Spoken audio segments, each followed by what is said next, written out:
नमस्कार बच्चों, कैसे आप सभी। एक बार फिर आपका स्वागत है आपके मास्टर रिवीजन क्लास में, जिसका मेन ऑब्जेक्टिव है कि एग्जाम से पहले आपका पूरा सिलेबस बहुत शॉर्ट तरीके से, बहुत एक्यूरेट तरीके से, बहुत इजी मेथड से, सिंपल भाषा में आपको कंप्लीट कराना। तो आपका फिर से स्वागत है। पूरे चैप्टर को हमने पॉइंट टू पॉइंट, बहुत शॉर्ट और बिल्कुल एक्यूरेट जो मार्किंग स्कीम है ना आपकी, उसके अकॉर्डिंग रखा है। पूरे डायग्राम भी आपको समझाऊंगा इसके अंदर। तो बेहतरीन आपको नोट्स मिलने वाले हैं। अगर आप ये आधे घंटे का वीडियो भी देख लेते हो तो बिलीव मानिए पूरा चैप्टर मैं आपको याद करवा दूंगा, बहुत आसान भाषा में, बच्चों की भाषा में हम ये चैप्टर पढ़ेंगे। तो चलिए एक और सफर पे चलते हैं, एक नए और बेहतरीन चैप्टर के साथ है कंट्रोल एंड कोऑर्डिनेशन।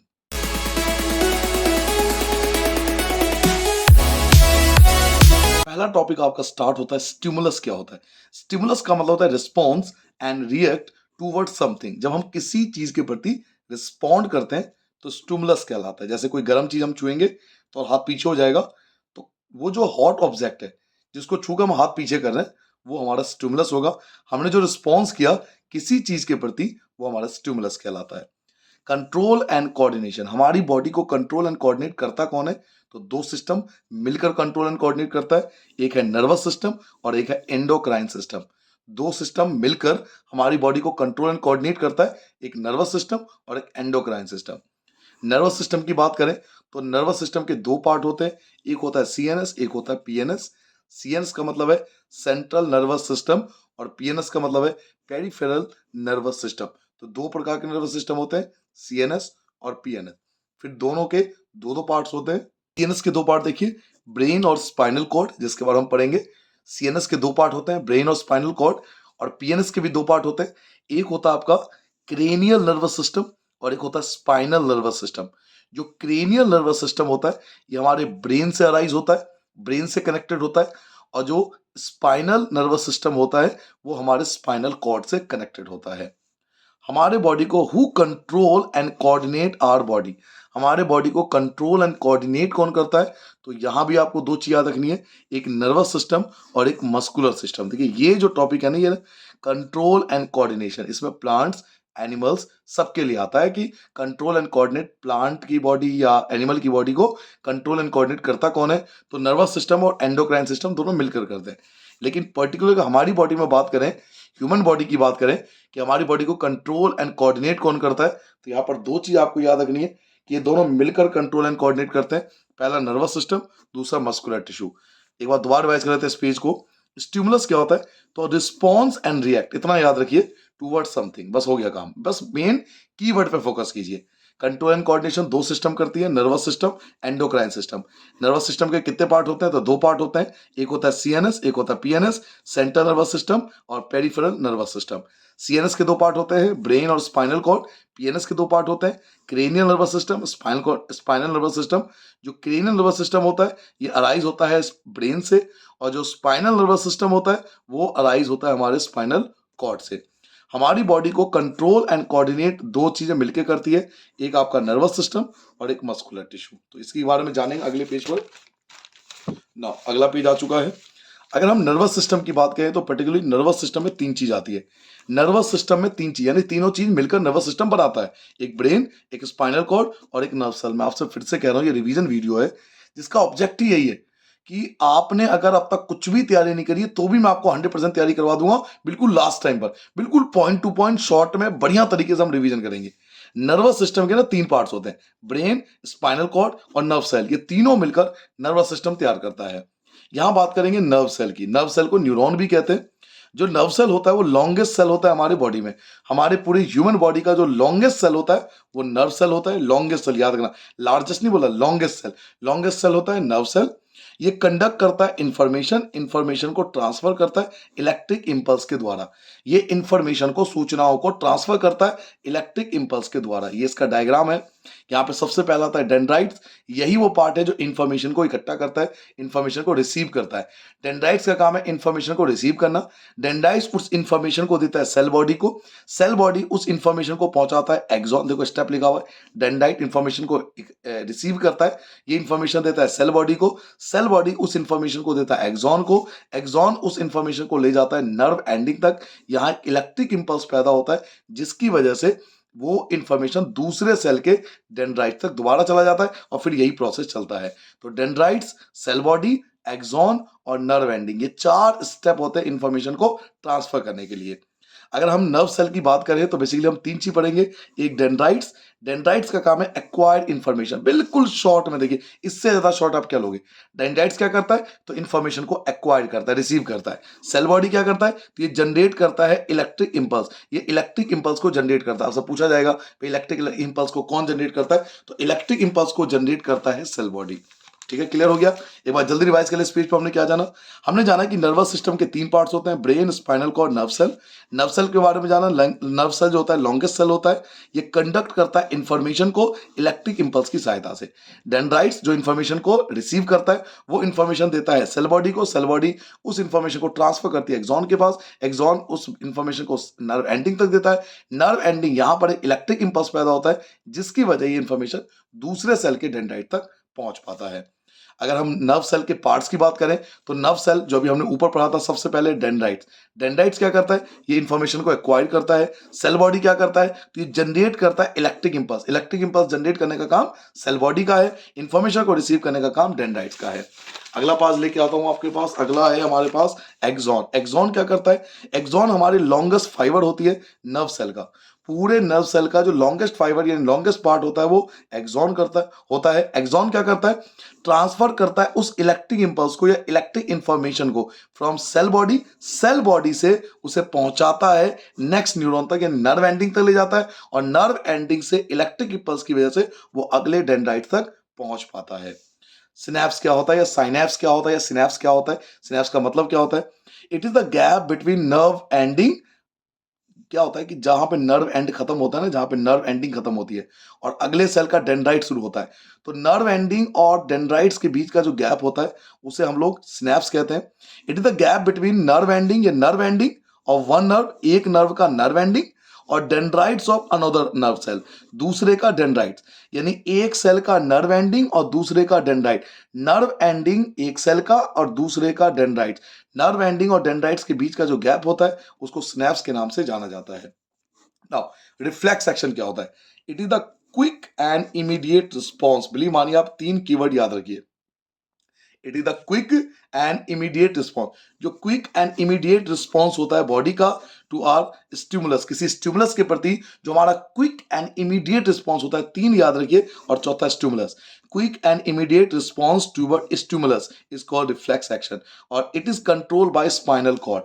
ये जो रिफ्लेक्स एक्शन होता है इसको कंट्रोल कौन करता है, इसको स्पाइनल कॉर्ड कंट्रोल करता है, रिफ्लेक्स एक्शन को स्पाइनल कॉर्ड। तो बिल्कुल कीवर्ड शॉर्ट में, पॉइंट टू पॉइंट, कोई बकवासबाजी नहीं बैच में, बिल्कुल फोकस रखेगा अपनी पढ़ाई पर। इट इज द क्विक, ये क्विक होता है, इमीडिएट होता है, रिस्पॉन्स होता है हमारी बॉडी का किसी स्टिमुलस के प्रति, और इसको कंट्रोल करता है स्पाइनल कॉर्ड। रिफ्लेक्स आर क्या होता है, रिफ्लेक्स आर का मतलब क्या होता है, द पाथवे, वह रास्ता थ्रू विच, जिसके द्वारा नर्व इंपल्सेस पास होता है during reflex action. Reflex action के दौरान जो इंफॉर्मेशन ट्रांसफर होती है ना जिस पाथ से, उस पाथ को रिफ्लेक्स आर कहते हैं। द पाथवे, पाथवे मतलब वह रास्ता, थ्रू विच नर्व इंपल्सेस, वह रास्ता जिसके द्वारा नर्व इंपल्सेस पास होती है during reflex action. Reflex action के दौरान जहां से नर्व इंपल्स पास होती है, उस मार्ग को, उस पाथ को रिफ्लेक्स आर कहा जाता है। एक्शन को 3 कैटेगरी में बांटा जाता है, एक होता है वॉलेंट्री एक्शन, एक होता है इनवॉलेंट्री एक्शन, एक होता है reflex action.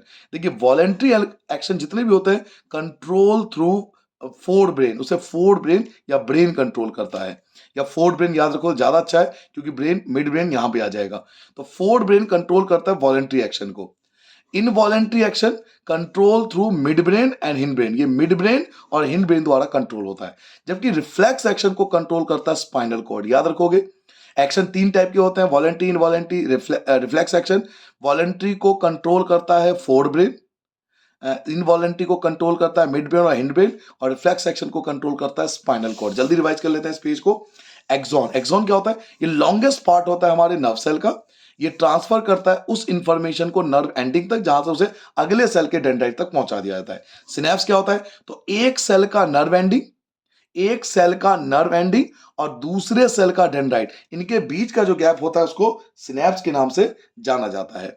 Now reflex action क्या होता है? तो it is the quick and immediate response of body toward stimulus. Quick और इमीडिएट रिस्पॉन्स किसी स्टिमुलस के प्रति जो हमारी बॉडी करती है उसे रिफ्लेक्स एक्शन कहते हैं, और ये कंट्रोल होता है स्पाइनल कॉर्ड के द्वारा। रिफ्लेक्स आर क्या होता है? तो वह पाथवे जहां से नर्व इंपल्स पास होता है, वह पाथवे जहां से नर्व इंपल्स पास होता है रिफ्लेक्स एक्शन के दौरान, उस रास्ते को रिफ्लेक्स एक्शन कहते हैं। एक्शन 3 होते हैं, वॉलंटरी, इनवॉलंटरी, रिफ्लेक्स। वॉलंटरी को फोरब्रेन कंट्रोल करता है, इनवॉलंटरी को मिडब्रेन, हिंडब्रेन मिलकर कंट्रोल करते हैं, और रिफ्लेक्स एक्शन को स्पाइनल कॉर्ड कंट्रोल करता है। नेक्स्ट पे ले आता हूं आपके पास ह्यूमन ब्रेन। अगर ह्यूमन ब्रेन की बात करें तो ह्यूमन ब्रेन को 3 पार्ट्स में बांटा जाता है। एक होता है फोर ब्रेन, एक होता है मिड ब्रेन, एक होता है हिंड ब्रेन। बिल्कुल टू द पॉइंट, कोई बकवासबाजी नहीं, बिल्कुल फोकस रखेगा अपने स्टडी पर, और केवल उन्हीं बातों की बात करेंगे जो हमारे पढ़ाई से मतलब है। फोर ब्रेन क्या करता है? Thinking parts of the brain. Brain का जो थिंकिंग पार्ट होता है वो फोर ब्रेन होता है। ये कंट्रोल करता है वॉलंटरी एक्शन को, अभी मैंने आपको बताया भी था, वॉलंटरी एक्शन को कंट्रोल करता है। ये स्टोर करता है मेमोरी को, जितनी आपकी याददाश्त है ना वो फोर ब्रेन में कंट्रोल होती है। Parts of fore brain. अब फोर ब्रेन के भी 3 पार्ट्स होते हैं, एक होता है सेरेब्रम, एक होता है थैलमस, और एक होता है हाइपोथैलेमस। याद रखोगे, फोर ब्रेन के भी 3 पार्ट्स होते हैं, एक होता है सेरेब्रम, एक होता है थैलमस, एक होता है हाइपोथैलेमस। तो थैलमस और हाइपोथैलेमस हमारे सिलेबस का पार्ट अभी नहीं है, तो हम सेरेब्रम पढ़ेंगे। सेरेब्रम जो होता है उसे बोलते हैं centre of intelligence. Centre of intelligence किसे बोलते हैं? तो सेरेब्रम को। फोर ब्रेन के 3 पार्ट्स होते हैं, सेरेब्रम, थैलमस, हाइपोथैलेमस। सेरेब्रम को बोलते हैं सेंटर ऑफ इंटेलिजेंस, यानी जितनी भी याददाश्त है, सोचने समझने की शक्ति है, वो सब सेरेब्रम का कमाल है।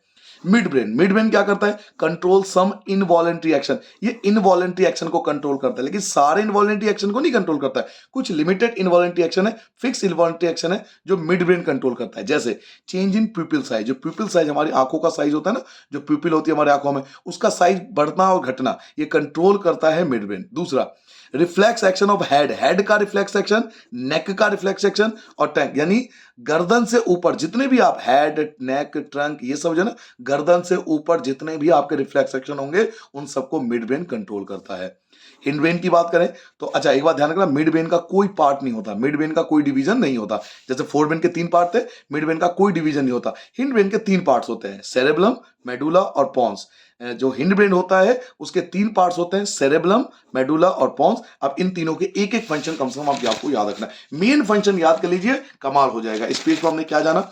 देखिए, इस पेज पे मैंने आपको बताया ह्यूमन ब्रेन के 3 पार्ट्स होते हैं, fore brain, mid brain, hind brain. Fore brain ये थिंकिंग पार्ट होता है ब्रेन का, ये कंट्रोल करता है वॉलंटरी एक्शन को, और ये मेमोरी को स्टोर करता है। फोर ब्रेन के 3 पार्ट्स होते हैं, सेरेब्रम, थैलमस, हाइपोथैलेमस। इसमें सेरेब्रम जो होता है उसे सेंटर ऑफ इंटेलिजेंस बोलते हैं। मिड ब्रेन का कोई पार्ट नहीं होता, ये इनवॉलंटरी एक्शन को कंट्रोल करता है, जैसे पीपल साइज को, और रिफ्लेक्स एक्शन हमारे हेड को, नेक को, ट्रंक को, गर्दन से ऊपर जितने भी रिफ्लेक्स एक्शन होते हैं उनको कंट्रोल करता है।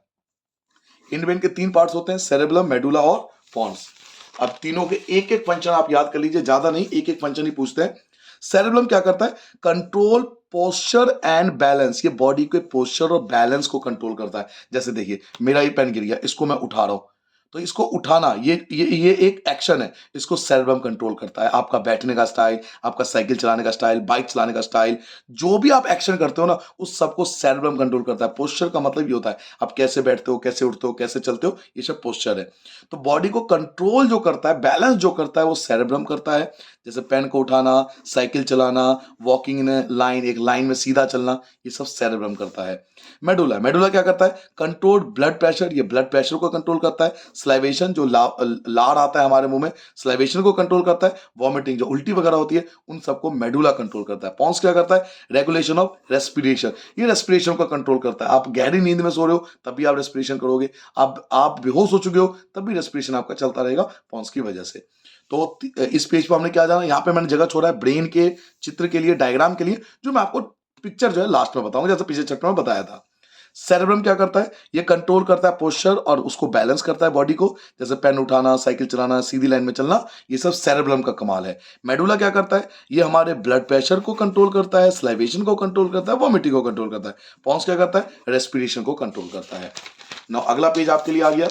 अगला है कि इस ब्रेन को और स्पाइनल कॉर्ड को प्रोटेक्ट कौन करता है। देखिए ब्रेन को मैंने आपको बता दिया, स्पाइनल कॉर्ड के बारे में बता चुका हूं, रिफ्लेक्स एक्शन को कंट्रोल करता है, लेकिन इनको प्रोटेक्ट कौन करता है। तो बिल्कुल सिंपल वर्ड याद रखिए, ज्यादा इसमें कोई बड़े आंसर याद करने की जरूरत नहीं है, क्योंकि पूछेंगे ही नहीं आपसे बड़े आंसर। सिंपल सी बात पूछते हैं कि ब्रेन को कौन प्रोटेक्ट करता है। तो ब्रेन को प्रोटेक्ट करता है क्रैनियल, जिसको स्कल बोलते हैं। ब्रेन को प्रोटेक्ट करता है क्रैनियम, जिसको स्कल बोलते हैं। और स्पाइनल कॉर्ड को प्रोटेक्ट करता है vertebral column. Vertebral column spinal cord को कंट्रोल करता है। क्लियर हो गया, प्रोटेक्ट करता है, sorry. Limitation of nervous system, लेकिन हमारे नर्वस सिस्टम है ना, जो हम पढ़ रहे थे अभी, जो हम नर्वस सिस्टम का पढ़ते हैं, इसकी एक लिमिटेशन है, कमी है। लिमिटेशन ऑफ इलेक्ट्रिकल कम्युनिकेशन, या तो इलेक्ट्रिकल कम्युनिकेशन का लिमिटेशन पूछेगा या आपसे नर्वस सिस्टम का लिमिटेशन पूछेगा। तो हमारे नर्वस सिस्टम का इलेक्ट्रिकल कम्युनिकेशन का एक लिमिटेशन है, क्या?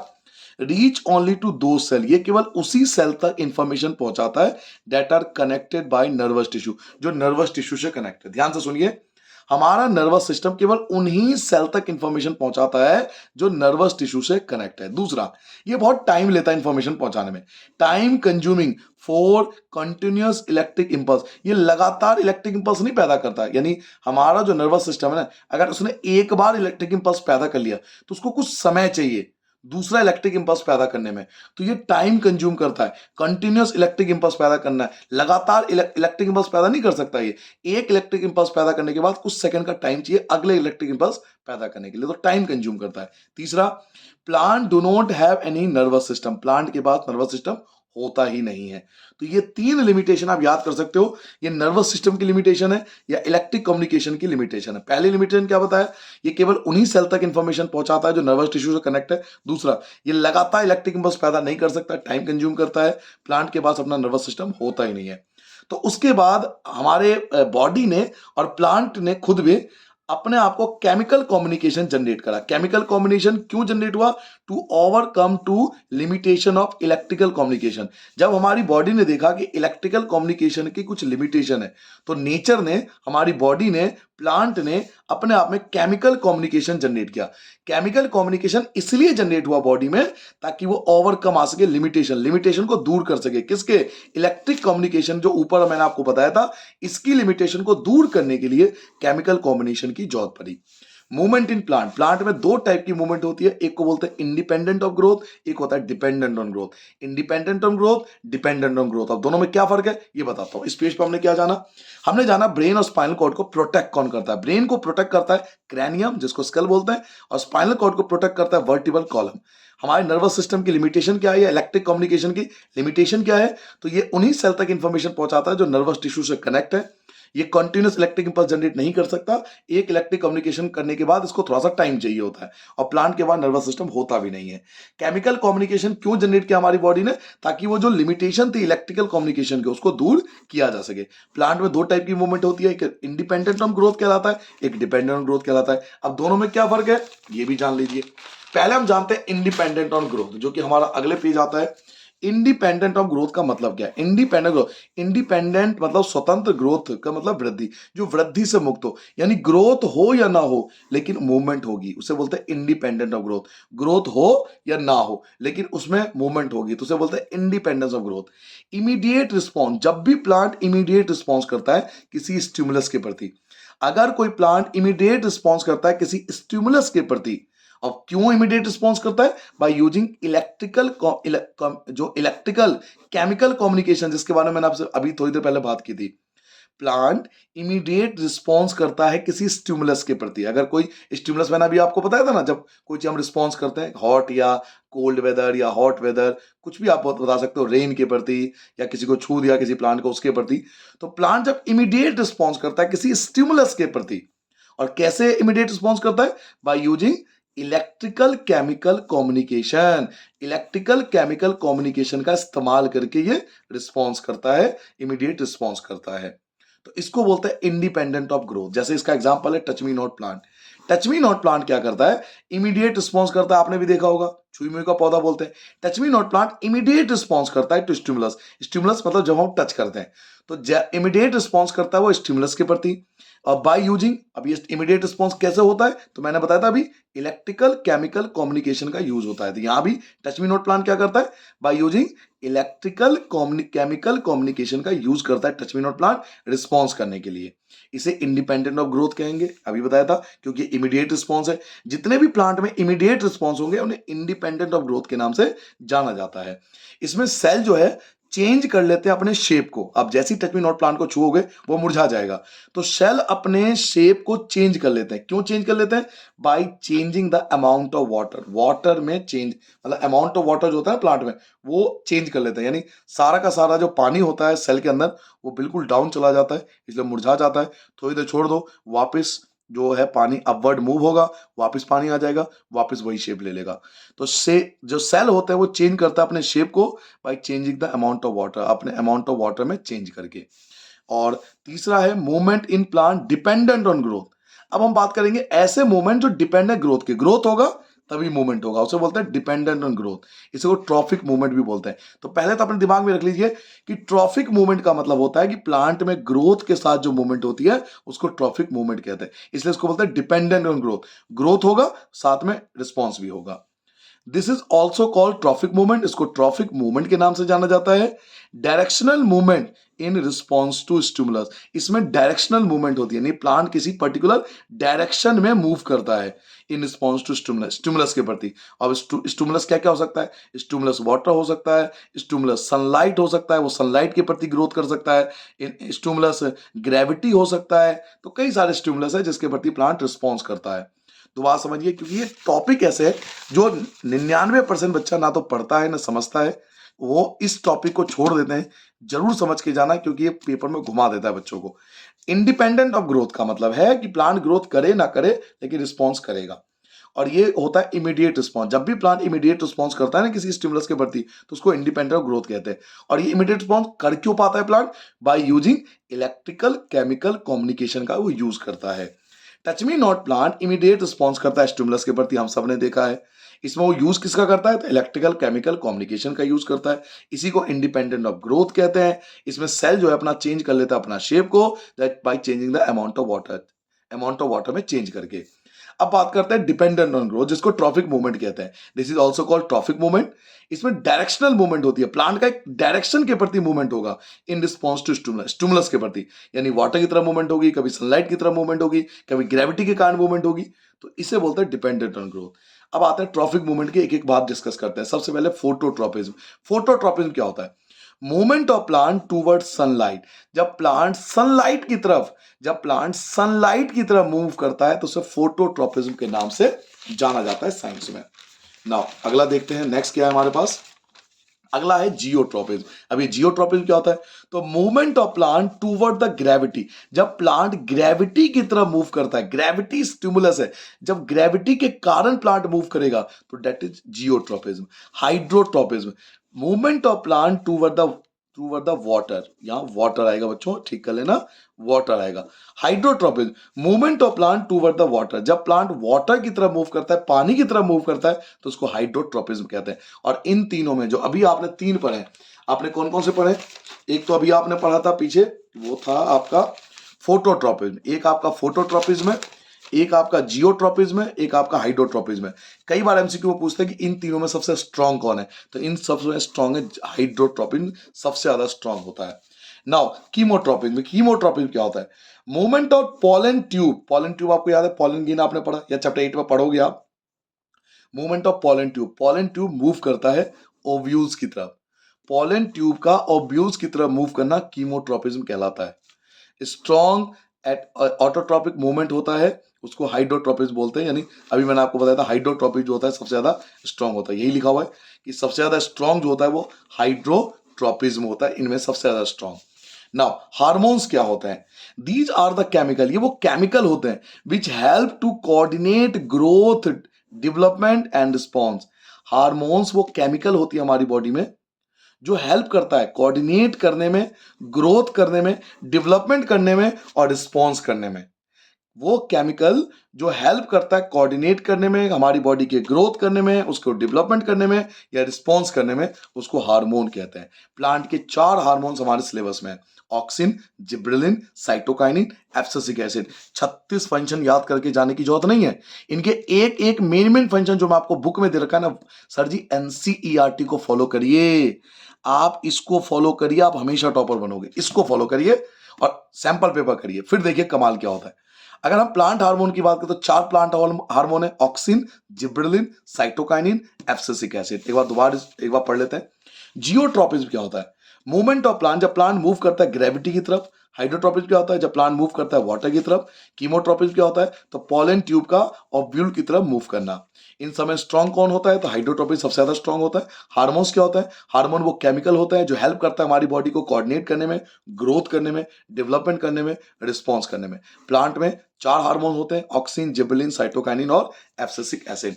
अब इनके एक एक मेन फंक्शन आपको याद रखना है। जैसे ऑक्सिन, ऑक्सिन क्या करता है? ये सिंथेसाइज करता है एट द शूट टिप, जो पेड़ का शूट होता है ना उसके टिप में पाया जाता है। Help in the cell to grow longer, ये सेल को बड़ा करता है, यानी प्लांट के साइज को बढ़ाने का, प्लांट के ग्रोथ के लिए रिस्पॉन्सिबल है ऑक्सिन। जिब्रेलिन, जिब्रेलिन क्या करता है? Help in the growth of the stem, ये स्टेम के ग्रोथ, जो स्टेम होता है, तना होता है, उसके ग्रोथ के लिए जिम्मेदार जिब्रेलिन है। साइटोकाइनिन क्या आता है? प्रमोट सेल डिवीजन, ये सेल डिवीजन करता है। प्रेजेंट इन फ्रूट्स, ये फ्रूट्स में प्रोड्यूस होता है और सीड्स में पाया जाता है। तो सीडलेस फ्रूट, सीडलेस, आपने बहुत सारे उसमें एग्जाम्पल पूछेंगे घुमा फिरा के, तो जहां भी सीड और फ्रूट की बात करें वो वहां साइटोकाइनिन होता है, ध्यान रखना, ठीक है। एब्सिसिक एसिड क्या करता है? एब्सिसिक एसिड इनहेबिट करता है ग्रोथ को, प्लांट की ग्रोथ को रोकता है। ये प्लांट की ग्रोथ को बढ़ाता है, ये प्लांट की ग्रोथ को रोकता है। इसको ए बी बोलते हैं शॉर्ट में, ए एब्सिसिक एसिड। ये प्लांट की ग्रोथ को बढ़ाता है, ये प्लांट की ग्रोथ को रोकता है। कॉज विंकलिंग ऑफ लीव्स, आप देखते हो ना पत्ते जो है मुरझा जाते हैं, पीले पड़ जाते हैं, गिर जाते हैं। क्यों गिरते हैं? एब्सिसिक एसिड की वजह से। इसको स्ट्रेस हार्मोन कहते हैं क्योंकि स्ट्रेस देता है प्लांट पर। इसको स्ट्रेस हार्मोन के नाम से जानते हैं। दोबारा एक बार फंक्शन पढ़ लें। ऑक्सिन, ये शूट के टिप में पाया जाता है, ये सेल को लॉन्गर करता है, साइज को बढ़ाता है। जिब्रेलिन, ये स्टेम स्टेम की ग्रोथ को रिस्पॉन्सिबल होता है। ये साइटोकाइनिन सेल डिवीजन करता है, फ्रूट्स में, सीड्स में पाया जाता है। ये एब्सिसिक एसिड ग्रोथ को रोकता है, जैसे पत्तों का मुरझाना, पत्तों का गिर जाना, ये सब एब्सिसिक एसिड की वजह से होता है और इसको स्ट्रेस हार्मोन के नाम से जाना जाता है।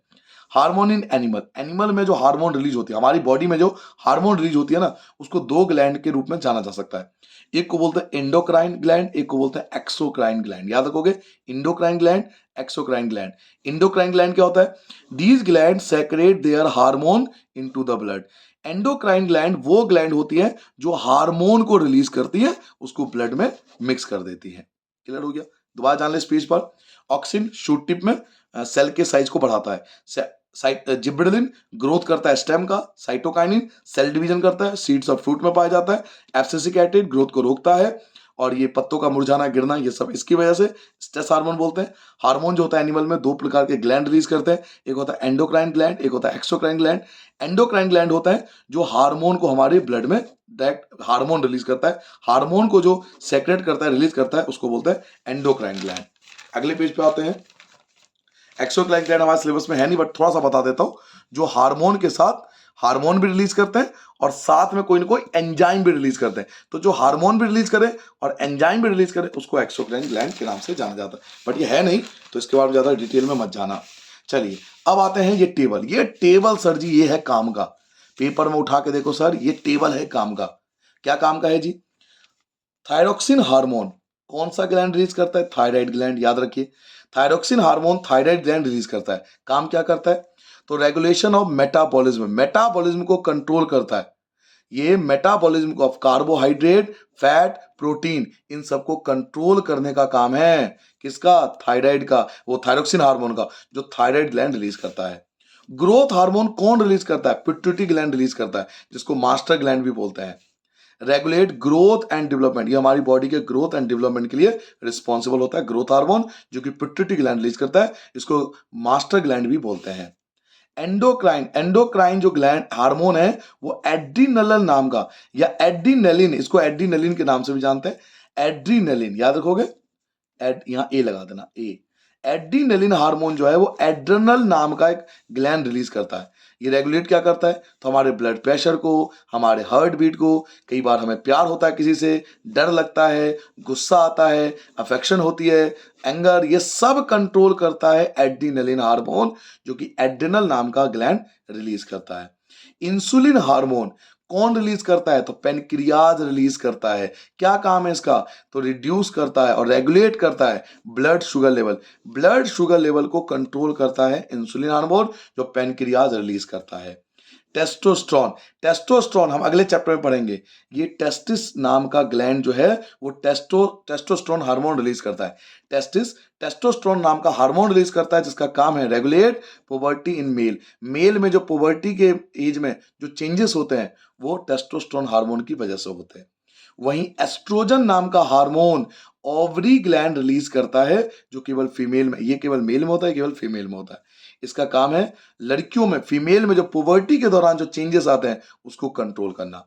रिलीजिंग हार्मोन, रिलीजिंग हार्मोन कौन रिलीज करता है, तो हाइपोथैलेमस ग्लैंड। हाइपोथैलेमस ग्लैंड करता क्या है ये, तो रेगुलेट करता है पिट्यूटरी ग्लैंड को, ये मास्टर ग्लैंड को कंट्रोल करता है हाइपोथैलेमस ग्लैंड, रिलीजिंग हार्मोन। ठीक है, तो ये टेबल बहुत काम का है, जल्दी से एक बार रिवाइज कर देता हूं बच्चों, याद रखिए। थायरोक्सिन हार्मोन थायराइड रिलीज करता है, जो कि मेटाबॉलिज्म, बस इतना याद रखिए, metabolism. Thyroxine hormone thyroid release करता है, मेटाबॉलिज्म को कंट्रोल करता है। Growth hormone pituitary gland release करता है, इसका काम है ग्रोथ और डेवलपमेंट को कंट्रोल करना। एड्रिनल हार्मोन एड्रिनल जो है ग्लैंड रिलीज करता है, इसका काम है ब्लड प्रेशर, हार्ट बीट वगैरह को कंट्रोल करना। इंसुलिन हार्मोन पेनक्रिया रिलीज करता है, जो ब्लड शुगर लेवल को कंट्रोल करता है। Testis hormone testosterone hormone testis release करता है मेल में, जो पुबर्टी के दौरान मेल के फीचर्स को कंट्रोल करता है। एस्ट्रोजन हार्मोन ओवरी रिलीज करता है फीमेल में, जो पुबर्टी के दौरान फीमेल के फीचर्स को कंट्रोल करता है। Releasing hormone hypothalamus gland release करता है, जो कि पिट्यूटरी ग्लैंड को कंट्रोल करता है। ठीक है, ये टेबल जरूर कर लेना बार बार। नाउ अंतिम पेज पे आता है, उसके बाद मैं डायग्राम बताऊंगा इस चैप्टर के। देखिए मास्टर ग्लैंड, बार बार कह रहा हूं, मास्टर ग्लैंड किसे कहते हैं, मास्टर ग्लैंड पिट्यूटरी ग्लैंड को कहते हैं। बस हो गया, बस ये इतना याद रखिए, आपके लिए बहुत है। गोइटर, गोइटर क्या होता है, कई बार गला जो होता है ना, गला वो हमारा फूल जाता है थायराइड की वजह से।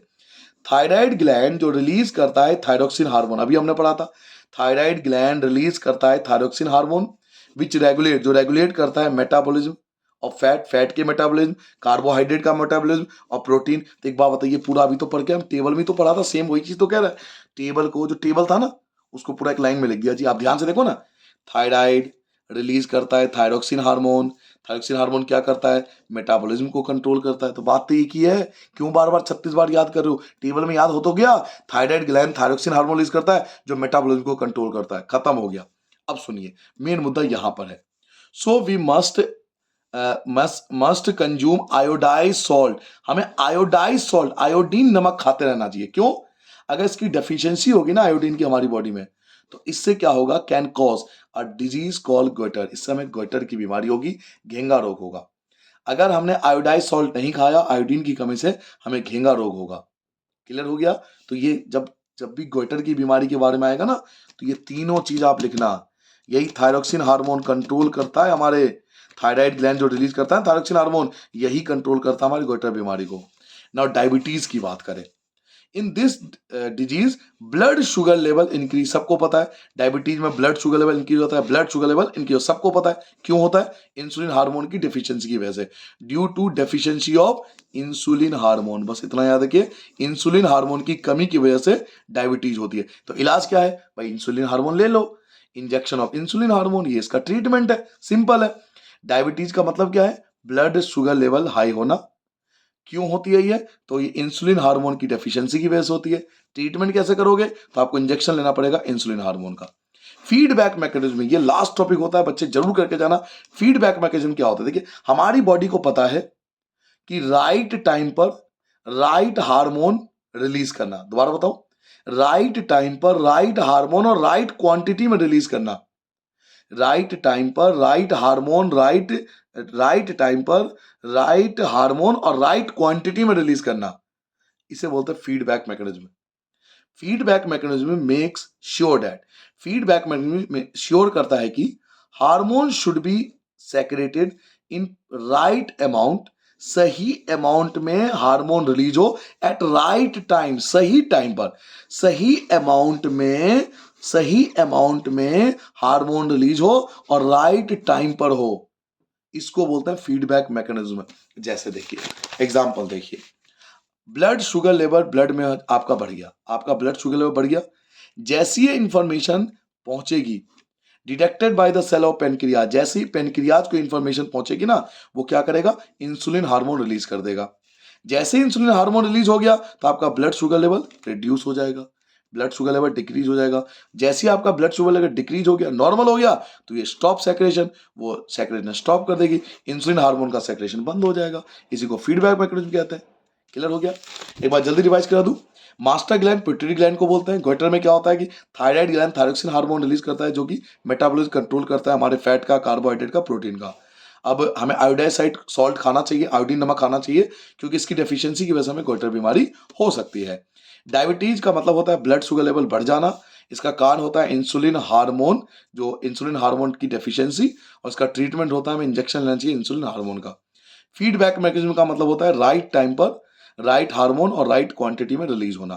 तो राइट अमाउंट में राइट टाइम पर हार्मोन रिलीज होना फीडबैक मैकेनिज्म कहलाता है। एग्जांपल देखिए कि मान लीजिए शुगर लेवल जो है इंक्रीज हो गया, ये बात जब डिटेक्ट करेगा हमारा सेल पेनक्रियाज का, जब पेनक्रियाज को ये बात पता लगेगी तो पेनक्रियाज तुरंत इंसुलिन हार्मोन रिलीज करेगा।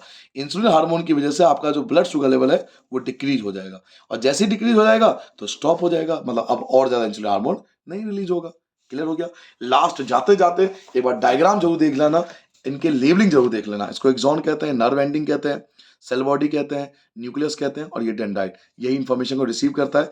यहाँ एक केमिकल कम्युनिकेशन की वजह से एक सेल से दूसरे सेल पर इंफॉर्मेशन ट्रांसफर होती है।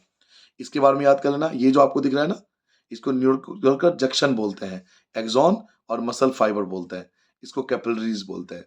ये जो आपको दिख रहा है माइटोकॉन्ड्रियन, माइटोकॉन्ड्रियन के नाम से इसको जाना जाता है। लेबलिंग जरूर कर लेना इनकी, क्योंकि फंक्शन हम पढ़ चुके हैं एक एक का, बस लेबलिंग देखिए। यहाँ पर जो आपको ये वाला पार्ट दिख रहा है ना, ये इसको मैसेज भेजा जाता है ब्रेन में इसके द्वारा। ये जो आपको पार्ट दिख रहा है ये वाला पार्ट, इसको बोलता है सीएनएस। ये पूरा पार्ट जो है वो सीएनएस का पार्ट होता है।